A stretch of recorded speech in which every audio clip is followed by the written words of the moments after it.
hundreds in Gaza must stop immediately. He also calls on the international community to bring those responsible to justice. But when we go back to Micah 4:1, I thought, all as it says, and many nations shall come and say, come and let us go up to the mountain of Yahweh and to the house of the power of Jacob, and he will teach us of his ways. He calls on the international community to bring those responsible to justice. If these were the true Israelites, then they wouldn't have any problem with what they're doing, and they would be hearkening unto these ways of theirs, which again is another cut. Death toll reaches 55, and this is from Monday before the few updates that happened earlier. Palestinian health officials say 55 people have been killed and more than 2,770 others have been wounded so far. This brings the total death toll since the beginning of the weeks-long protest to 104. An incredible amount of live fire. Al Jazeera's Stephanie Decker reporting from Gaza City, Salakia describes witnessing extraordinary scenes at the protests along the fence with Israel. There was an incredible amount of live fire. It explains the high death toll and more than 2,000 injured.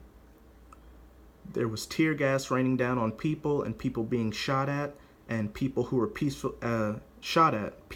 peacefully protesting at the border. Decker says hospitals in Gaza Strip have now reached breaking point as medical staff struggles to treat the thousands of wounded during the demonstrations. Yes, the boys, the young men will tell you that they throw Molotov cocktails and rocks at the Israeli forces, but they say that is their legitimate right in terms of resistance to the Israeli occupation. It's just a turkey shoot. But again, you Palestinians don't belong in that land either. The factions have all come together to issue a statement saying they all hold Israel responsible for the high death toll, she added. France condemns violence in Gaza. Kuwait requests emergency Security Council meeting. You're seeing all these nations turn against this false state of Israel. Netanyahu responds to criticism over Gaza.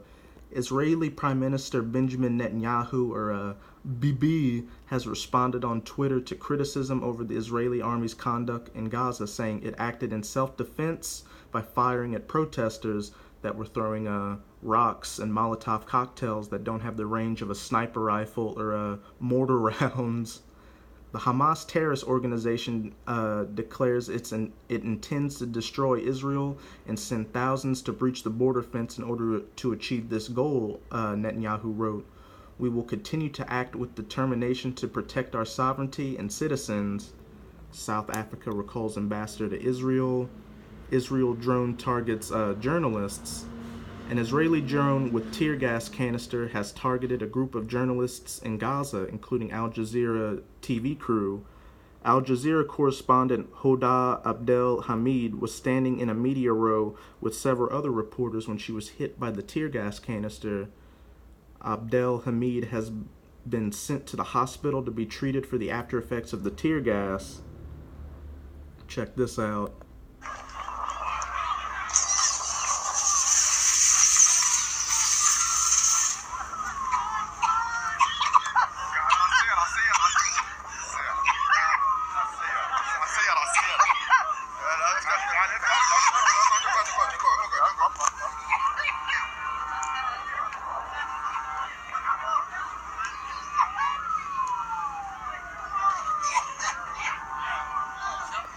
But I thought there's supposed to be no more war in the land, which again goes to show that those gutter rats over there aren't the true Israelis, as it says in Zechariah 9:6. And a bastard shall dwell in Ashdod, and I will cut off the pride of the Philistines. And Ashdod is a seaport city in the land of Israel. But a bastard shall dwell there, you gutter rat Khazars, you fucking Edomites, you so-called white people who are the devil and Satan in the Bible, but not the spiritual demon Satan. You're his physical counterpart on the earth to do his will, which even then, Satan only does the bidding of the Most High, so y'all are in a trick bag. Palestinian President Abbas condemns Israeli actions. Palestinian President Mahmoud Abbas has described the events in Gaza as one of the most ferocious days during a press conference. He also told a press conference that the move of the U.S. Embassy to Jerusalem was an assault on the sovereignty of the Palestinian people. On this day, the Israeli massacres against our people continue in the Gaza Strip as well as the West Bank. Today is one of the most ferocious days that our people have witnessed, said Abbas. As we speak, about 52 Palestinians have been killed, a number which is likely to increase. This is an indication of the level of Israeli brutality. And you brothers can read the rest of this article, but I pretty much hit the point. So as you can see, those so-called Israelis over there aren't the true Jews. They're a bastard that dwells in Ashdod. And I'm going to get a few more scriptures just to hammer in that point. This is Ezekiel chapter 36. I'm going to start at verse 1.